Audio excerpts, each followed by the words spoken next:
As the world as we know it politically, geographically, morally slithers further from our understanding every dawn, we turn for comfort to the only thing we truly know, ourselves. Forget hand-stitched hassocks, lured as water and rosary beads, our fingers are too busy selfieing our way to followers of messianic proportions.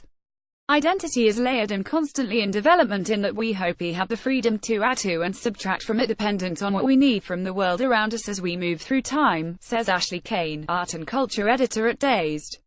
Her new group exhibition, Am I Making Sense?, which opens on Friday in Hoxton in collaboration with Brazilian shoe brand Melissa, explores spirituality as a coping mechanism. Ashley has brought together artists Sean Fay, Elizabeth Gabrielle Lee, and Ruth Ossai and Ibrahim Kamara to identity personal affirmations and in the process unravel individual potential. We caught up with Ashley to find out more. At its core, Am I Making Sense? Is about identity. Can you tell us a bit more about that theme? Why do you consider it important to speak about identity at this moment in time? Identity is such a personal notion, but I think it's important that it's not kept strictly personal. As in, I think it's detrimental if we don't share who we are with one another. We should reveal ourselves not just when we are celebrating our identity but also when we are questioning it. What helped me at times of crisis or moments of self-doubt was opening up to people, and in turn having them open up to me. Maybe normalize isn't the right word, but by opening up to people, I began to feel better about a lot of things that I was questioning about myself, self-doubt and so on. Even if you can't see your own self reflected in the person you're listening to or talking to, it creates empathy. I think in this scary world, that's more important than ever before.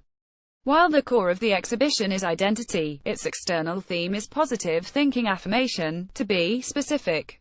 I am fascinated by the power of the brain and its ability to be conditioned and reconditioned. It's an ever-evolving tool, frightening and exciting in equal parts. I wanted to use affirmation because I like the idea of bringing the manifestation of positive thought into a space. With affirmation, the idea is that you repeat it enough times in your head that it will begin to present itself in your three-dimensional world. So we have these affirmations and experiences reaching out of the frames and into the physical space itself, through set design and some other sensory elements that we will include. Overall, I wanted to offer these concern-stern celebrations related to identity into a space for other people to feel, process and let settle into them. For example, Ruth Ossai's I am enough is a response to never feeling neither British nor Nigerian enough. Here she faces that head-on and shuts down anyone who says otherwise. I think a lot of people can take something away from this message, not just those with West African heritage, but anyone who has felt conflicted about their identity. It's the same with both Sean and Elizabeth's, whose affirmations can transcend various types of people. I want people to also see that we are not so different, especially in the way we think and feel and experience the world, mostly within our fears and insecurities, etc. And I want people to know that self-doubt and insecurities can be challenged, and it can start with something as simple as repeating something to yourself once a day.